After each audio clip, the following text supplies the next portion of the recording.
Good morning all. This is week 3 of vignettes and sections of a subject. And this week I've decided to have flowers as the theme. And I'm going to show you some various ideas of painting maybe parts of flowers and flowers in different ways. But at the moment, today I'm going to demonstrate a snowdrop. So it will be part of a clump of snowdrops that Pete dug from the garden, and I'll photograph them so that you can paint them also if you wish. They're crying out to be painted, so that's the decision this week. I'll give you an idea of the colours, and I'll attach the colours that I'm going to use, which are here. And I'm also going to paint an oversized snowdrop for you first. Because it's such a tiny flower, I want you to be able to see the method that I use, and you'll see it more easily if I oversize it. So you can see that I've done my drawing, not with a pen at all, because I feel it's a little too harsh for such a delicate flower, but I have used a very hard pencil.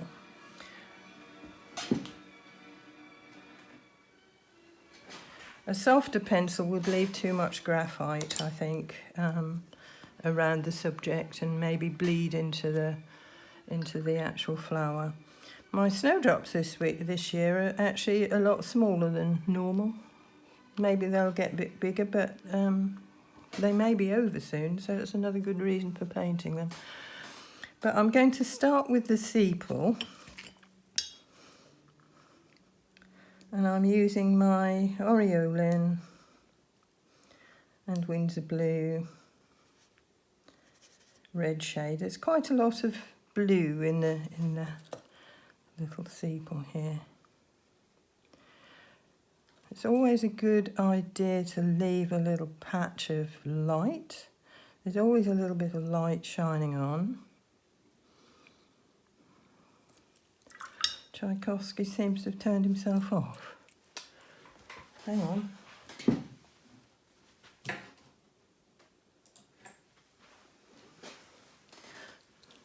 It's not happening. So it's got to have a darker side and a lighter side. So while that's still damp, I'm going to actually, and it's all very smooth edged, this flower, so I'm actually going to use quite a tiny brush this time. I'm using a 5. So we don't want that to end up looking flat at all, so it's a good idea to just drop some depth in one side of it. So this is my little practice shot, and then I'll go into something a little bit more detailed in a minute with you. So I've got some green gold there because the tiny little stalk that leaves the sepal is quite light. So you have to look carefully at this little flower. It has quite a lot involved.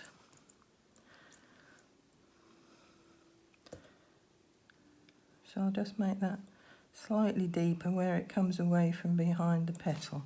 And I'm going to actually start on the petals now. So I've got 2 jars of water, one to clean my brush and the other to mix the paint.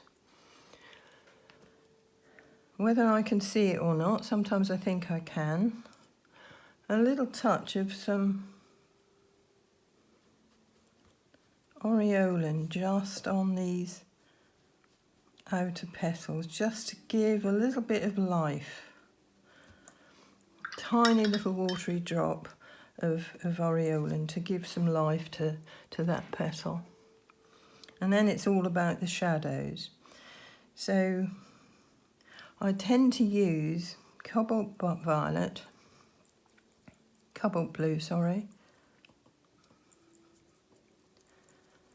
and the Aureolin for shadows for any snowdrops that are in front and maybe would have more light on them. But I would use something stronger for shadows that go on a little bit further back if I was painting a clump of them. Okay, so a little tiny touch, I think, of some Payne's grey, as long as it's Winsor & Newton Payne's grey, just to give that a little bit more depth. But I still want it to be quite bluey.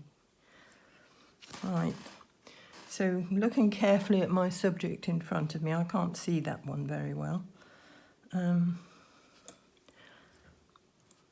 being very careful to leave white paper. But the shadows have got to be put in because otherwise it's just going to be a flat shape. But before you decide, whenever painting a white flower, you have to decide whether or not you're going to put a background on. And I am going to have a background. So that means I can leave the edges of my little flower nice and free of colour.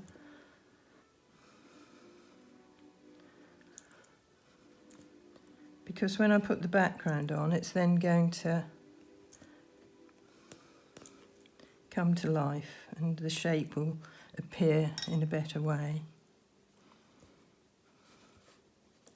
So lots of shadow in this little petal because it's curled over and there's cast shadow from there coming underneath, casting its shadow underneath, so that can have quite a little bit of shadow on there.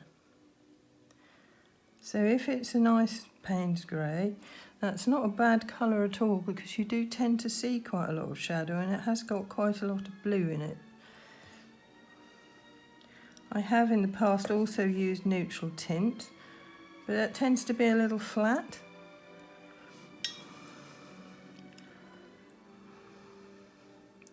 Right, so lots of shadow in this little part underneath. They generally have, although I have seen snowdrops with 4 outer petals, but this one's got 3.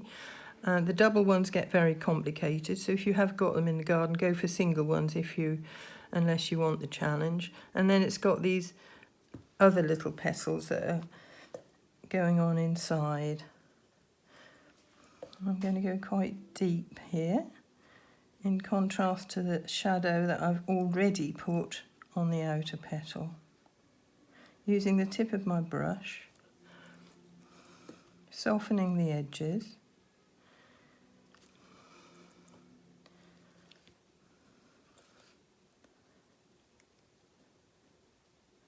I hope you're seeing this okay. And then the thing that really brings that little snowdrop to life is this little green patch that you always get on these inner petals in a kind of V, upside down V shape. Right, good. So that's the method for the flower. You can go back and pop a bit more on if you feel you need to as it's drying. Now you've got to look carefully at the various greens that you see in this little flower. It has extra petals, sorry, a little leaf, at the top here,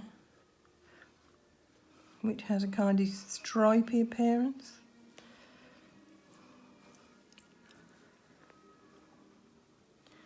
And that carries on through, but then starts to get deeper in colour and actually has a little bit more yellow going on in the green in the main part of the stalk. And it does get thicker at the bottom, so I've emphasised that so that you get that idea. And then lighter one side so that you get a lovely rounded appearance and a dark edge to that stalk. Try not to go over it too many times.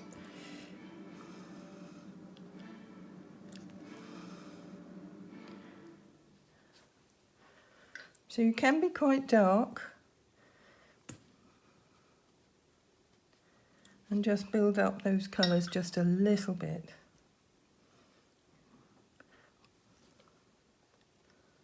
Put a bit more depth in this side of my sepal here. This isn't the best paper in this book actually. I think I'd be better off with a better paper, but anyway. The little leaves have quite a lot of blue in them too, and they're not terribly dark in colour. Let me get a leaf for you to see. Again, more blue than actually in the stalk, if we're going to be precise about it.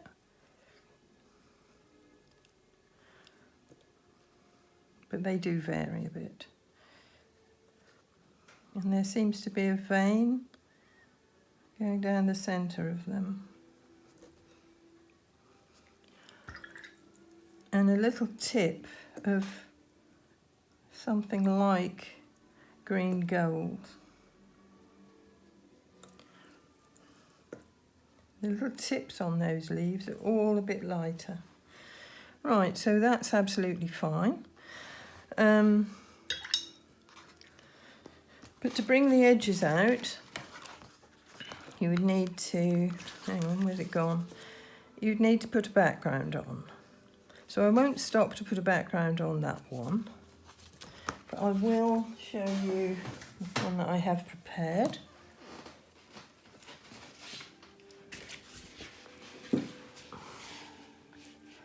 So this is my vignette, my little vignette of my snowdrops from the garden, which I've drawn with a hard pencil and painted and put some of the soil in and the other bits and pieces that Pete very kindly brought in to go in my little picture as well.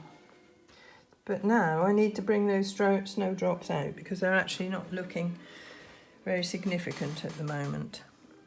So again, I think I would use, well, it's going to be difficult working without putting my arm over it. I'll start over here, and I think I'm just going to use Payne's Grey.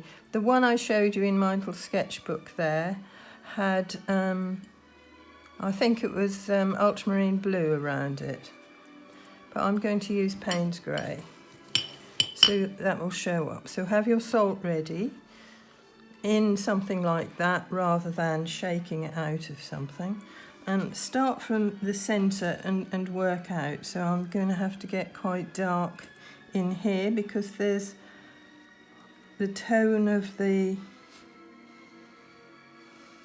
I don't want to lose my leaves, so if I'm working up against a lighter tone I need to go slightly darker and vice versa. So a little bit at a time, popping salt on as you go. And obviously you can leave a little touch of light in here as well. Not every single area has to have paint on it. But there's a bud here, so I've got to be careful how I go around there. But the salt only works on a wetted area. So this is why you have to put it on a little bit at a time as you go, just sprinkling it with your fingers.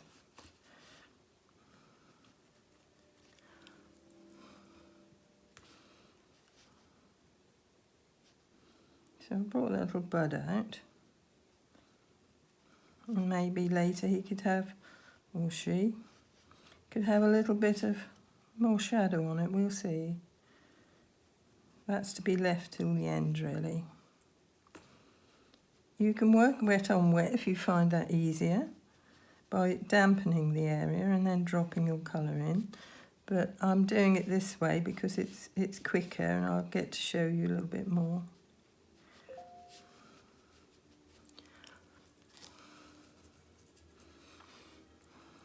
Salt will work with any colour.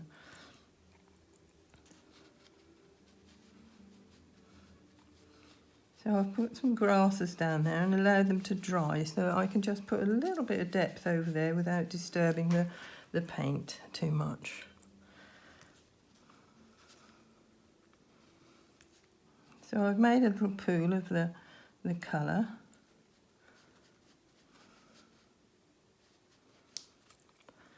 But I'm going to try and let the edges go because it's a vignette which is fading away at the edges. And it's all a bit snowy as well, giving the impression of a wintry day with the salt. Right, I'll work around this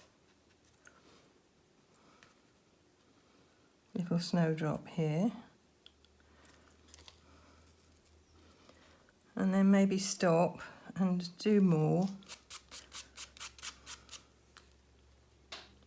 Don't worry if you're working over the top of the salt, it just makes nice marks. It won't really get in the way too much.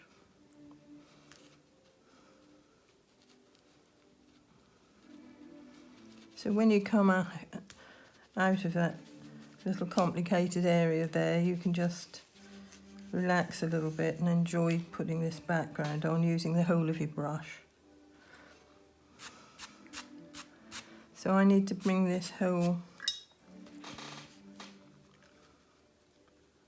snowdrop out so that you can see the edges of it appearing.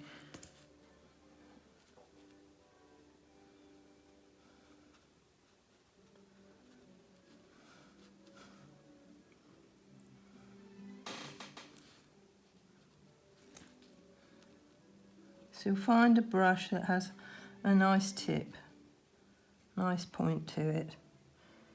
Sometimes the bigger brushes, I think this is a 5 and it hasn't actually got the greatest of tips anymore, but it's okay. Sometimes the larger brushes have better points, so it doesn't always have to be a small brush. I actually quite like using a bigger brush with a nice point.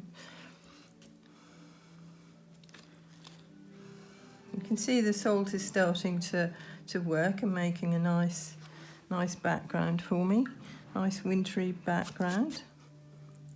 So this is a fiddly job, but I quite enjoy it, and I hope you will too.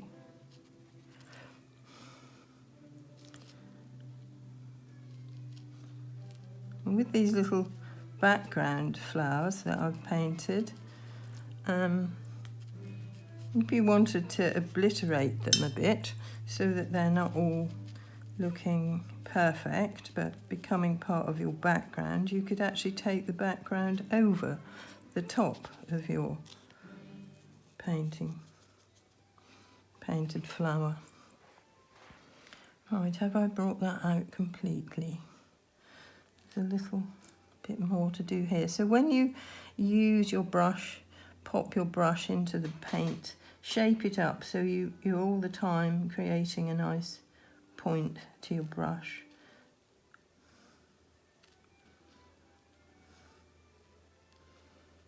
And if you paint a clump of anything, make sure you have the star of the show sitting in a good focal area, which would be that one eventually. Okay, right, I've brought this one out. I'm going to stop because there's a lot to do, and I think you'd probably quite like to see it finished before I tell you about a few other things that I've done. There we are. I've been all the way around and I've sprinkled tiny little areas of salt and just a small amount of the small salt because I didn't want it to go crazy and make big marks which would overpower the flowers. So be careful with the salt. Do a practice first.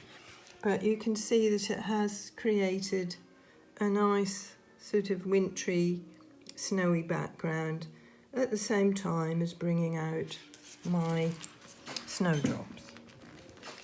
They're such a delicate flower, and I never feel that I do them justice, but I do try every year.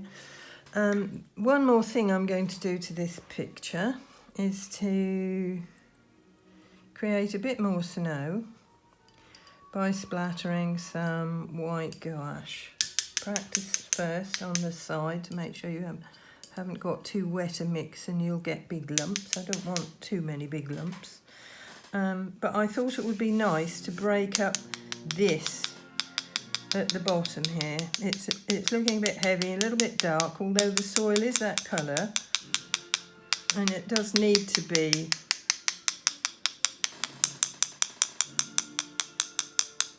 that dark.